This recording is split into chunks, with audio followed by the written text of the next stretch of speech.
Well, good morning, everyone.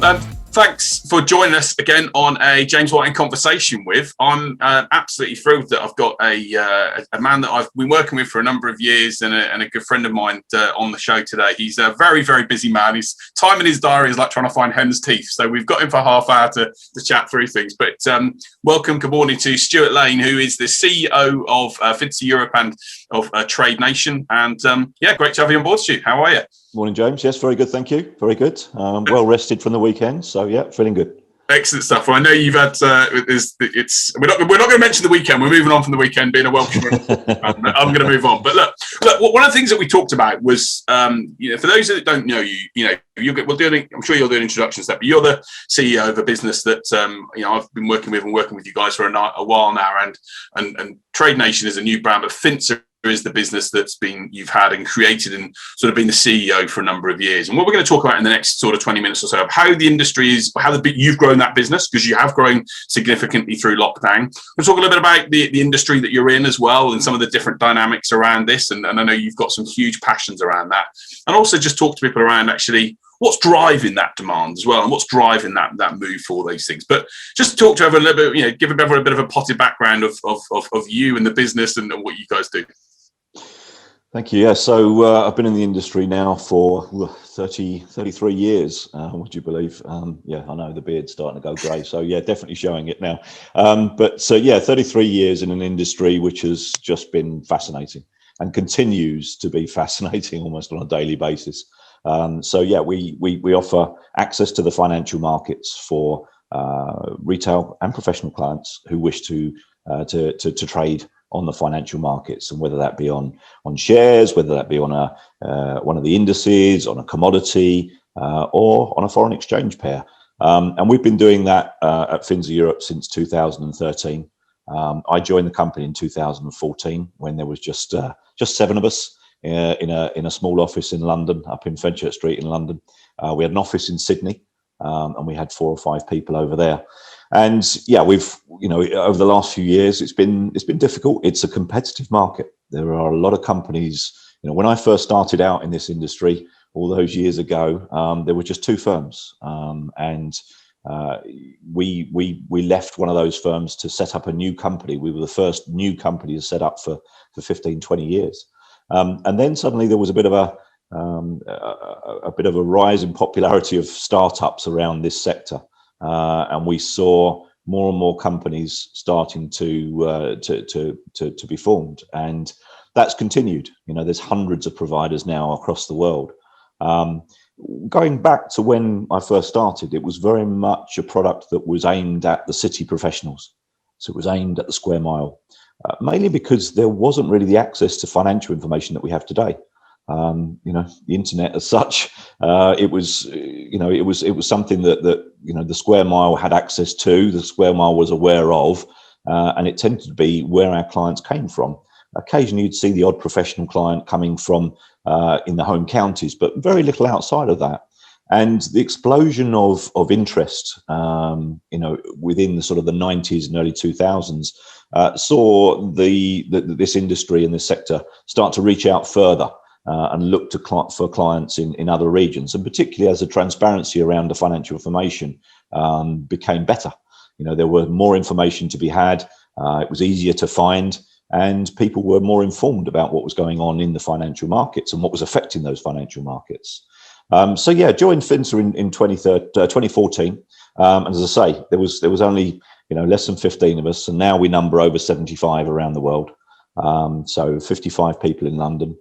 We have a team of 8 in Australia, and we have a team of 10 in South Africa, and some people over in Malaysia as well. So we've got a lot of coverage around the world. We've got licenses, which are so very important these days. So to do this kind of thing, you need to be licensed. We're licensed by some of the biggest and reputable regulators in the world, the FCA. Here in the UK. We've got a license down in Australia under ASIC. We've got a license in South Africa, and we've just added one in the Bahamas as well. And we're always looking to add licenses around the globe, strategic licenses that will give us the ability to market our product to a new audience. And I think it's important to say at this point that the audience that we need, or that we're trying to reach, this is a high risk product. You know, we won't skirt around this. This is classified as a high risk product. It uses something called leverage, which means that losses and profits can accumulate very, very quickly. And so this is not a product for everybody. And we're going to talk about that a bit more, actually, about the industry and how it's gone in a second, actually. But you're right, it's high risk, but there also are people can be successful with it, and that's what. Absolutely. You know, it is important to. Sorry, my Alexa's just decided to spark into life in the kitchen. So sorry about that. But yes, it's you know, it is a risky product, but yes, there are people who have been very successful with this product. But it's about understanding. It's about appreciating and respecting the product and the leverage that you have access to when you're trading. And yeah, I think that over the years we've seen many changes in the financial world, in the political world, but also from a regulatory point of view. And the regulators are taking more of an interest in this product now. They're taking more of an interest in the firms that are operating in this space, and that can only be a good thing. That has to be a good thing for the customers. It's better protection for the customers. It means that customers are treating clients fairly, and you know, it's a positive thing.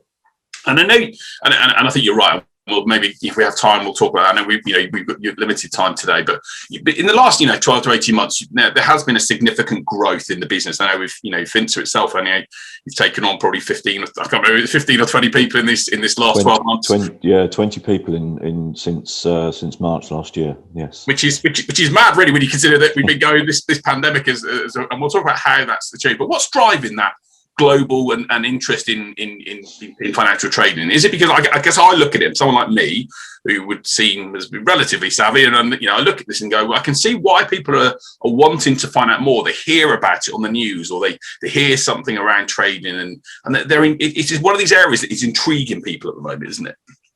I think if you look back to what happened, so when we first started going into lockdowns, or we were first heard of that term, lockdown, what on earth is going on here? This was very new to everybody around the world, and we saw a massive move in the US markets to the downside. So markets started to sell off as everybody started to fear what was coming from this lockdown. Economies going into a go slow, growth non-existent. In fact, it was going negative. And the markets became incredibly volatile. And with that volatility was being picked up with all the news, the news channels and the various different news outlets were covering the moves that we were seeing in the markets. That automatically drives interest. People are now interested. But remember, a lot of people now, certainly in the UK, were being moved to a furloughed environment. So they were at home, or people were working from home and had more time potentially to be on the internet and to be looking at different things. And yeah, there's some businesses that have flourished during this period, and we were very, very fortunate. There are many businesses that haven't. And, I think it's important that we recognize that this is, whilst we've been in a fortunate position, there are many, many other businesses that haven't. And, we do hope that they get back to profitability and to trading very soon. But when you look back, March and April and May in last year was when the financial markets really started to move, and it piqued interest, and it suddenly we started to see a big influx of new clients coming in saying, well, actually, this is something that's interesting. I wouldn't mind trading on these markets. Now, that's great, and it was fantastic to get that increased interest. With it, there was a health warning, because these markets, the Dow Jones was moving 1,000 points a day. And when we put that into perspective, the way that people trade with us, they trade in a number of pounds or dollars or euros per point move of a market.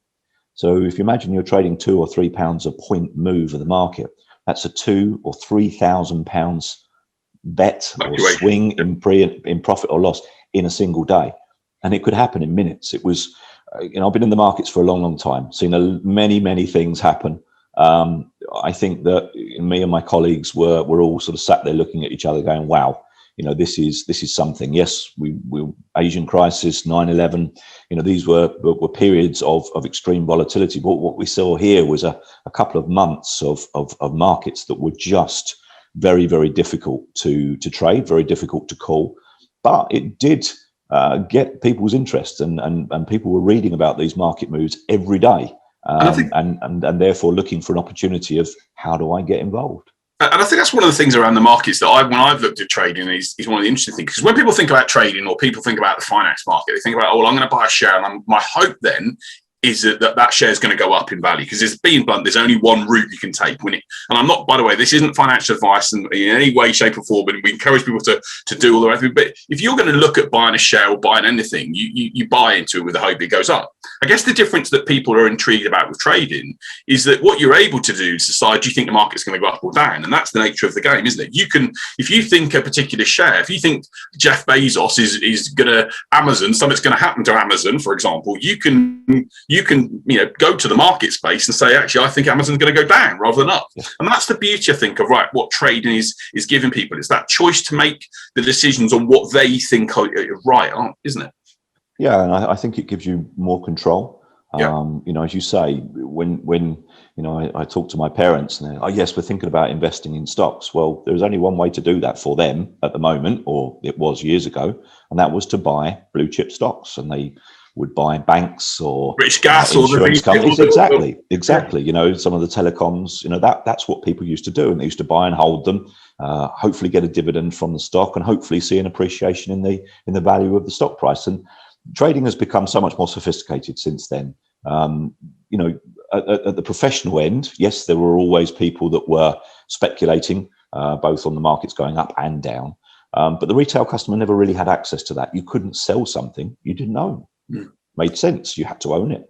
So by not having to own something and being able to sell it it's opened up an opportunity here. We've seen some of the US stocks with remarkable moves in Apple and Amazon and Google and Tesla, Facebook, Tesla, and that has allowed people to actually sit there and go, okay, well, do I think that this share represents good value now?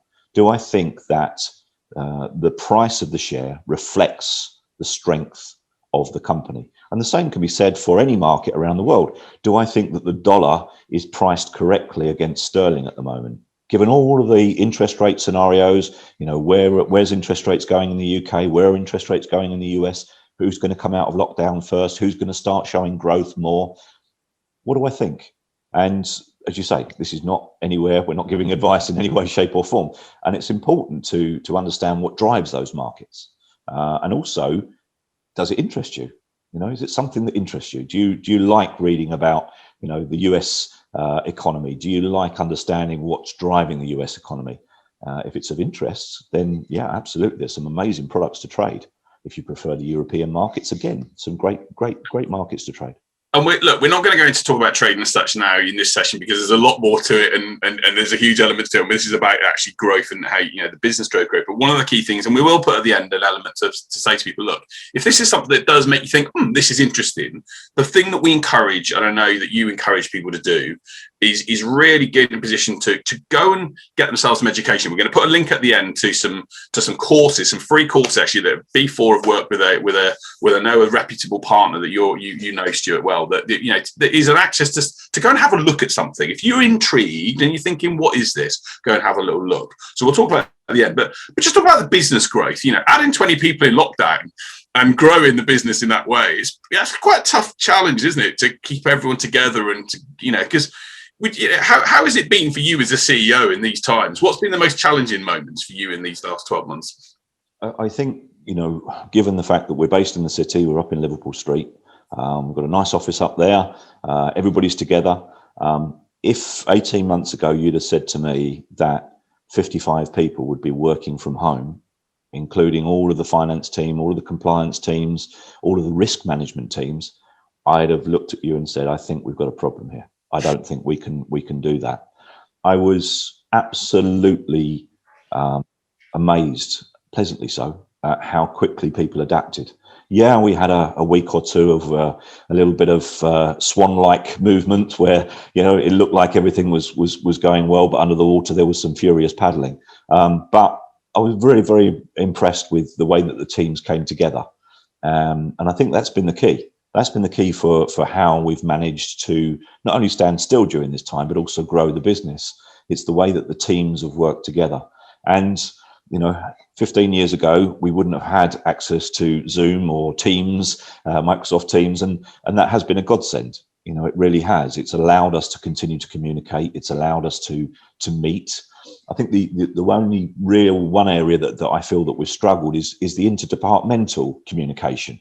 Our teams meet on a regular basis on Teams or Zoom or whatever it might be, but you miss that office environment. You miss the chatter and the buzz of what's going on within the rest of the company, and that's why it's been important that the management team have been reaching out and meeting with people on a regular basis just to keep them updated. Otherwise, you become very siloed and you become a little bit, I don't know what's going on in the rest of the business. I know my department's fine, but I've got no idea what the rest of the business is. And there's some people I've not seen since March last year. I know there's a lot of people out there that will be saying the same thing, but that's very odd when you bring on 20 people. Yeah, and bringing on 20 people during lockdown, training people over Teams or over Zoom, it has been a challenge. And I think that, we've learned a lot along the way. We've learned, we've made some mistakes, as everybody has. But in general, it's been the commitment from the team to work together and work through this and to find solutions. Sometimes things do go wrong. And it's, we could all sit there with hands up in the air, but the great thing is that we've got people that actually sit there and go, okay, let's look at this. How do we solve this issue? How do we solve the problem? What do we need from a resource point of view to get ourselves back to where we need to be? And you've also done some fun things as well. Like I know, Sharon does the Sharon. I don't know if the Sharon's Arms is still going. There was a while where one of the office managers was doing like a virtual pub on a Friday evening, wasn't she? And I think that's so important. And we have games of bingo, and we've been giving away some Amazon vouchers to the winners. And look, I think that sense of community, that sense of team spirit is so very, very important. And it's difficult when you're sat at home, when you're not having that human interaction. Trying to find ways of keeping people together and getting different departments together. We're currently thinking about what does the return look like for us? What does that office need to look like? I think there's a real desire actually that we probably we would never have considered it before, but to look at that hybrid model of people working from home and working from the office. And we've hired people. We've got a young man we've hired up in Edinburgh. Now before we would have never done that because no, you've got to be able to come in the office. And now no, it's not that important. We've got a lady who lives in Leeds. We're looking. I think what it has done is it's opened up the talent pool. It's allowed us to look far further afield and allowed us to consider people that perhaps ordinarily we wouldn't have. Normally it would have been, home counties, you've got to be within an hour and a half of travelling into London. Otherwise, how can you do the commute kind of thing? Well, no, hang on a second. It's not actually that necessary. I remember, I think it was about 8 weeks into our various sort of different lockdowns, and I was having a chat with one of our IT support team. I said, how's things? Yeah, not too bad. Yeah. I said, you're doing some great work. Absolutely fantastic. Thank you for keeping us all going. He goes, yeah, it's been good. It's quite nice over here in Bulgaria. And I was like, sorry, you where? And I hadn't realised that he'd gone to Bulgaria and then been locked down and couldn't get back. And he was performing just as well as he would have done if he'd have been sat 7 seats away from me. It was. Well, I also know there was one of your fellow directors, Phil, was. We used to get jealous of a few calls that I've done with you, and Phil was in a villa in Ibiza for 6 weeks. It seemed like basically when he caught the right time of it and was just working down there and a cocktail in the evening. So it can be done though, and I think what you just said then is a really interesting thing, isn't it? It's opening up that talent pool as a business like yours that huge growth plans for the next 3 to 5 years. You've got to have to get the best talent in, and that's probably one of the key things for you as a CEO, isn't it? How do you bring the best people into the business that can really make an impact? And you're right, and it is about that. it's important to find the right people. As you always said to me, make sure that when you go through that hiring process, you go through it thoroughly, and you're really considering what that role is now and what it's going to look like going forward. And I think that possibly that's, if we look back in hindsight, that's probably where we made a couple of mistakes, where we were so eager to bring people in that didn't really give it the consideration as to where is this role going to develop, or how could it develop, and will it still be the right fit for the right person. And as I say, I think every business is going to learn from this. Some of the processes and procedures that we've got in place were no longer fit for purpose. This was something that we needed to change, and we changed quickly. So I think that's a really good. I think maybe as we're coming towards the end of this session, I know you've got another call at 10:30, which we've got to do. But maybe there's the current things, isn't it? The current points to this is literally just be focused on bringing the right talent in, but know where they're going to fit and how you're going to involve and then link them into your business, and actually making sure that you've got this this plan, if you like you said, that you guys do a lot of planning. There's a lot of work we need to do to make sure that the business is ahead of the game for the next 2 to 3 months. And I guess that's probably your message, even when you're growing, is to keep also. And I know from you personally who you are. You always stay true to your values about people and what impact you're having on the customer, which is the key thing that drives you as well. Well, it is, and we always remember that customers have a choice. As I say, when I first started, there was 2 firms offering this kind of service. There are now hundreds globally, which means that the product, the underlying product, doesn't change. Financial markets are the financial markets. You can't change what the product is, but what you can do is you can change, or you can change the way that you work with your customers and how you treat your customers. And it's, look, I'm not teaching anybody anything that people don't know. It's so very important. Customer service, retention of business is absolutely vital. That's something that we're very proud of, that when we do get new business coming through, and yes, we're competing against lots of other companies, but our retention of that new business is fantastic. And that's just down to the team. It's the quality of the team. It's how people communicate.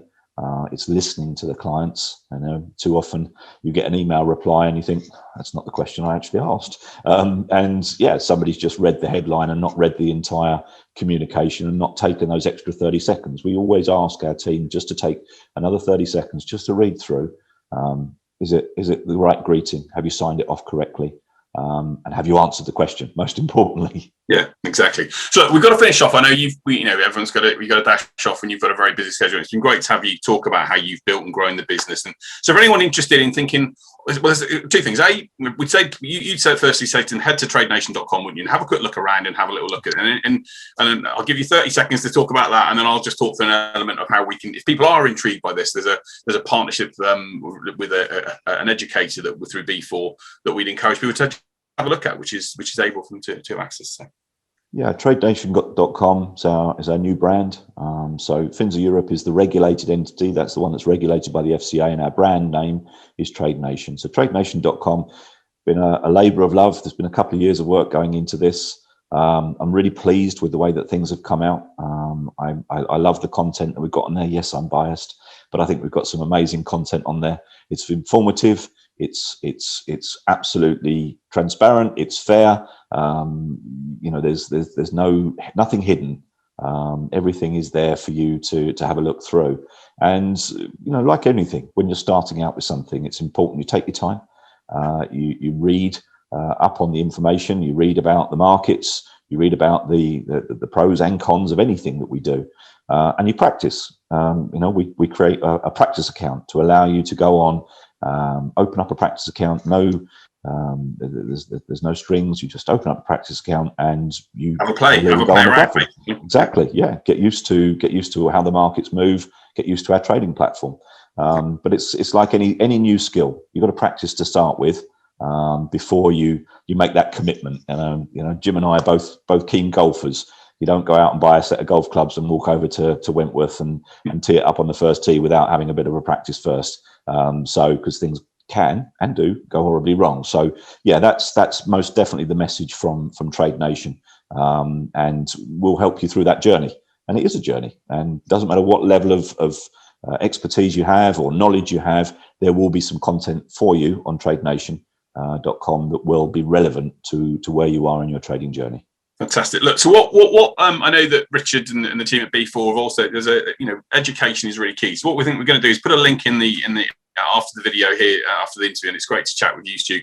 So a link to a course called My Trading Skills. I know you guys have at Trade Nation have a partnership with the team there, where anyone that's interested in this is thinking, what is this? There's an introduction beginners course to trading, which people can access for free of charge. Actually, if they put in the coupon, normally costs around £29, but they can access it free of charge. And we can say to people, we encourage, go ahead on there, type in the code. I'm sure Richard and the team will put the link in there. Type in the code B4, and you can get access to this free course that can give so much insight and information. And we really encourage people to start, if you even thinking about what trading is or what is this about, have a look at tradenation.com or whatever. But look, the key thing is mainly that this is about the growth in the business has had. So we're gonna finish things off there. I know, Stu, it's been great. But just quickly before we finish, final 20 seconds. If I'm talking in a year's time, how many more people do you reckon you're going to add to the business? What's the growth plans looking like for this year?